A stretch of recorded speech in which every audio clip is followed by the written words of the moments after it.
Hello everyone, welcome back to my channel that is English field. So friends, आज ये हमारी LT की जो सीरीज़ चल रही है लिटरेरी टर्म्स की फ्री टेस्ट सीरीज़ है। इसमें हम लोग ज़्यादा से ज़्यादा standardize pattern of questions solve करेंगे जो कि एग्जाम ओरिएंटेड हैं। तो ये हमारी 6th सीरीज़ है। तो आइए देखते हैं, without making any delay start करते हैं। आज हमारे पास में कौन से क्वेश्चंस हैं, और हमेशा जिस तरीके से मैं रिक्वेस्ट करती हूँ, आप भी अपने आंसर्स ज़रूर बताइएगा कमेंट बॉक्स में कि कितने करेक्ट हुए, और सेल्फ इवैल्यूएशन ज़रूर कीजिएगा कि कितनी आपकी प्रिपरेशन है। So let's start. Which of the following feminist critics used the expression gynocriticism for the first time? ठीक है, ऐसी कौन सी फेमिनिस्ट क्रिटिक थी जिसने कौन सा एक्सप्रेशन यूज किया? बहुत ही इंपॉर्टेंट क्वेश्चन है। गाइनोक्रिटिसिज्म फॉर द फर्स्ट टाइम के लिए ये किसने यूज किया था? आपको पता होना चाहिए। गाइनोक्रिटिसिज्म जो है वो कॉइन किया गया था 70s में। ठीक है, किसके द्वारा? Elaine Showalter. Elaine Showalter, SHOWALTER। ठीक है, एलन शोवाल्टर के द्वारा इसको कॉइन किया गया था। एंड जो गाइनोक्रिटिसिज्म क्या होता है? Female framework for the analysis of women's literature. ठीक है, किसका एनालिसिस होता है इसमें? वुमेन्स लिटरेचर का। तो इसका जो करेक्ट आंसर होगा वो होगा आपका C, Elaine Showalter. Okay. Imagism is associated with, इन सारे राइटर्स में से इमेजिज्म किससे एसोसिएटेड है? आपको हमेशा राइटर्स ज़रूर याद रखने चाहिए, लर्न करने चाहिए जो इम्पोर्टेंट राइटर्स है। मैंने मेरे नोट्स में भी आपको ये चीज़ें प्रोवाइड कराई है, तो वो आप बिल्कुल भी ना छोड़ें, क्योंकि जो मेन एसोसिएटेड राइटर होते हैं जिस भी मूवमेंट से, जिस भी टर्म से, वो ज़रूर पूछा जाता है। और आपको मेन का नाम याद होना चाहिए, सबके नहीं, तो जो मेन इंपॉर्टेंट है उनका आपको ज़रूर याद होना चाहिए। और ये सब आपके एलटी ग्रेड में है भी। सरियलिज्म, इमेजिज्म और एक्सप्रेशनिज्म, ये सारे टर्म्स बहुत इंपॉर्टेंट है, आप इसको बिल्कुल भी इग्नोर नहीं कर सकते हो। तो टी.ई. ह्यूम, इसका करेक्ट आंसर होगा टी.ई. ह्यूम इमेजिज्म से एसोसिएटेड हैं। ठीक है, तो it's very important. Option number D is correct answer. A foot in prosody is a basic unit of. ठीक है, फुट प्रोसोडी में किस चीज़ को मेज़र करने की बेसिक यूनिट है? तो आपका करेक्ट आंसर होगा रिदमिक मेजरमेंट। ठीक है, ना ही ये लेंथ बताती है, ना हाइट, ना राइम। आप बोलोगे रिदमिक मेजरमेंट के लिए इसको यूज़ किया जाता है। एंड बेसिकली ये जो यूनिट है it is composed of syllables. ठीक है, the number of which is limited, जो कि एक लिमिटेड नंबर में होता है। तो ये रिदमिक पैटर्न, रिदमिक मेजरमेंट के लिए इसको यूज़ किया जाता है, फुट को। हेप्टामीटर कंसिस्ट ऑफ 5 मेट्रिकल फीट, 7, 6 या फिर 8 मेट्रिकल फीट। ठीक है, हेप्टामीटर में कितने मेट्रिकल फीट होते हैं? These are very important questions. जैसे फुट का अभी हमने देखा, अब ये हेप्टामीटर से कनेक्टेड है। तो हेप्टामीटर क्या है? Heptameter is a type of metre where each line of words contain 7 metrical feet. Okay, इसमें कितने मेट्रिकल फीट होते हैं? 7 होते हैं। और ये जो है बेसिकली यूज़ किस में होता था? क्लासिकल प्रोसोडी में। ठीक है, तो हेप्टामीटर में कितने लाइंस होते हैं? 7 मेट्रिकल फीट होती है, right. So this is the correct answer, option number C. The term Victorian, ठीक है, the term Victorian evokes the attitude of, right. तो इसका करेक्ट आंसर होगा बी, मॉरल अर्नेस्टनेस। कैसे?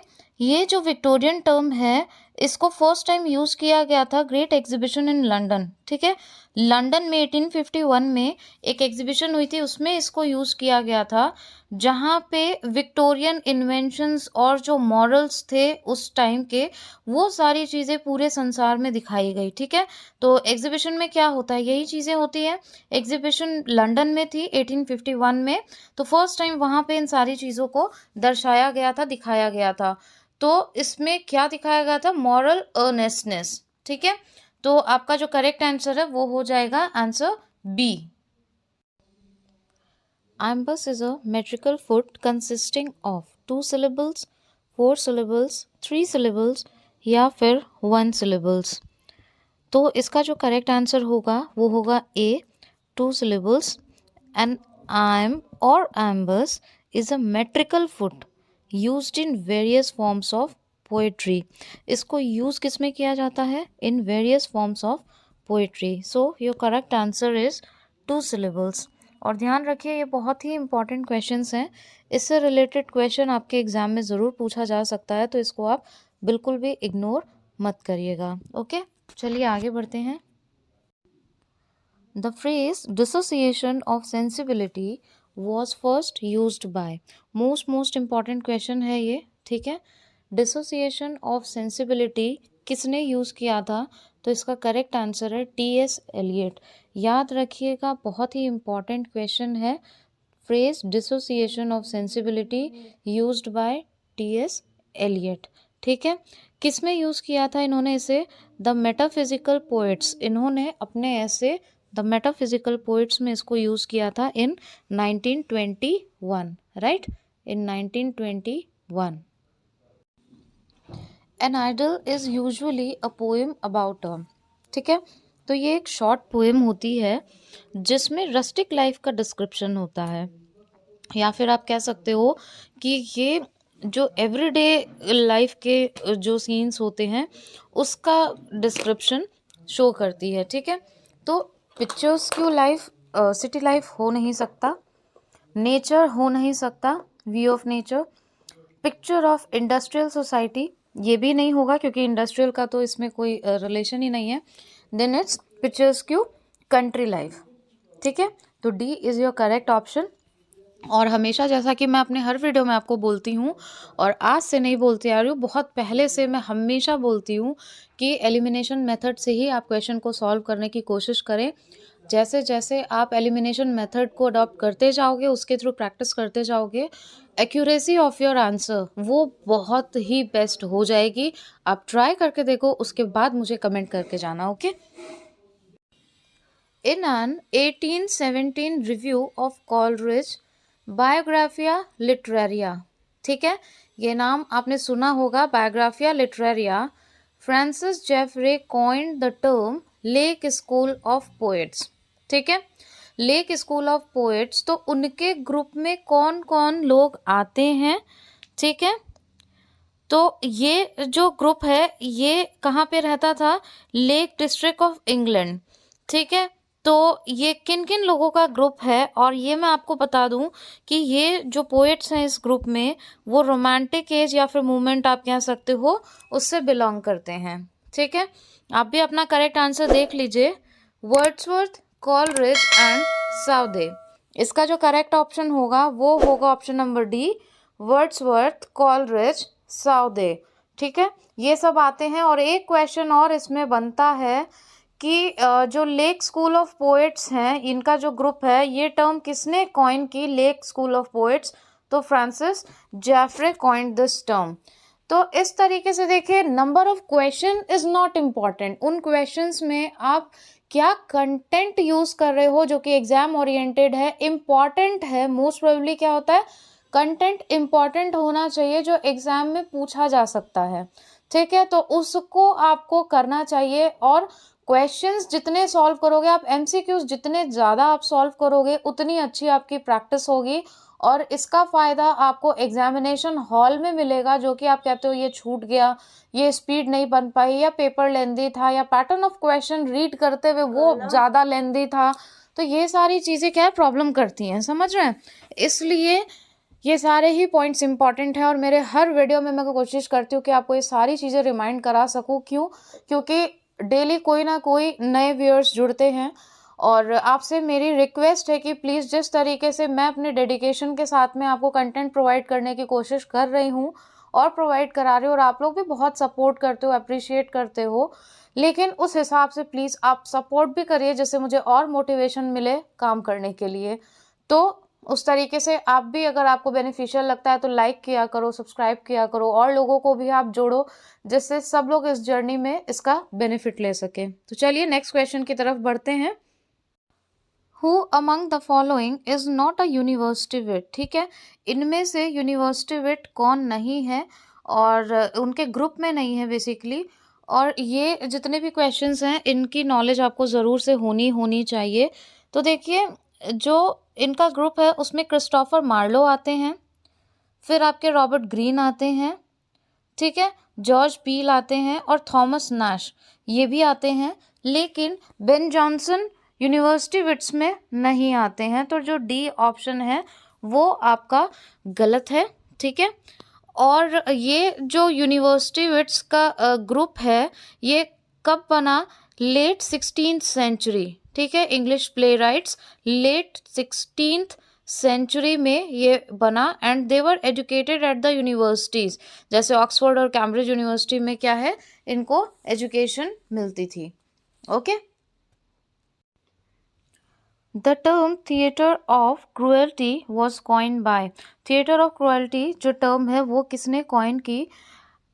एंटोनिन आर्टॉड ने ये कॉइन की है और 1938 में the theatre and its double में। Okay, the theatre and its double. So option B is the correct answer. Who among the following was not a member of the Bloomsbury group? Very important question.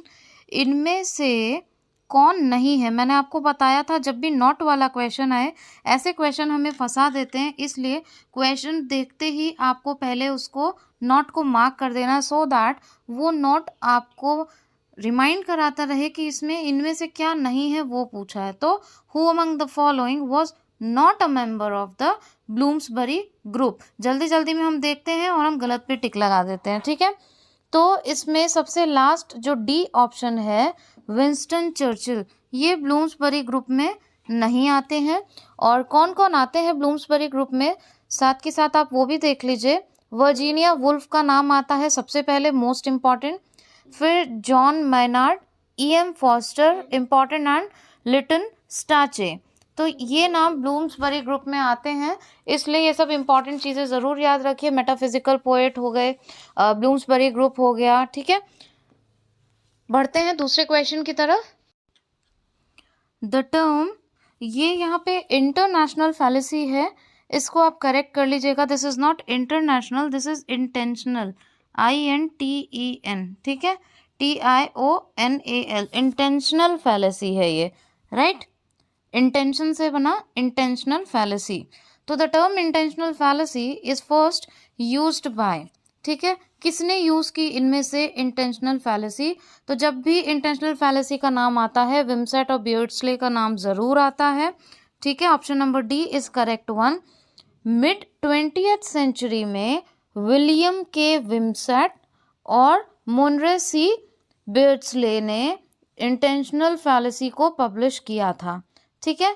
बहुत important है ये, और इस term को मैंने detail में पूरे description के साथ में अपलोड किया हुआ है। आप प्लेलिस्ट लिटरेरी टर्म की है जो, उसमें जाके देख सकते हैं।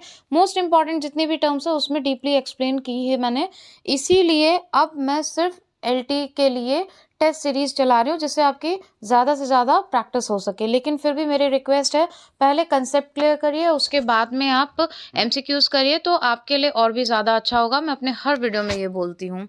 आइए देखते हैं नेक्स्ट क्वेश्चन।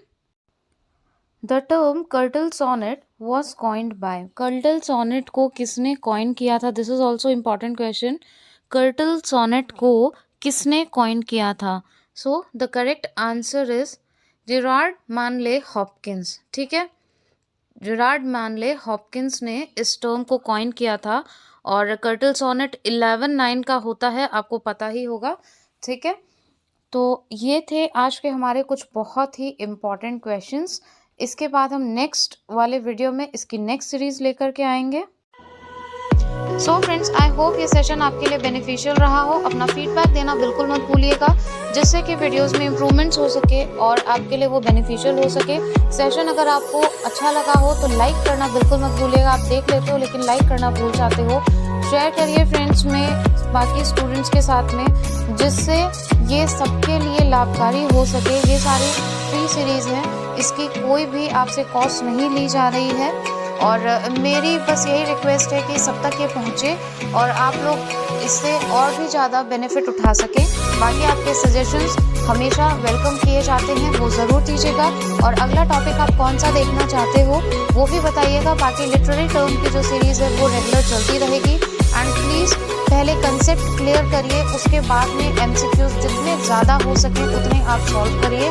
बाकी आपका कोई भी क्वेश्चन हो तो आप कमेंट बॉक्स में ज़रूर पूछना, क्योंकि आपके कमेंट्स का हमेशा मुझे इंतज़ार रहता है। Thank you so much for watching and giving your precious time.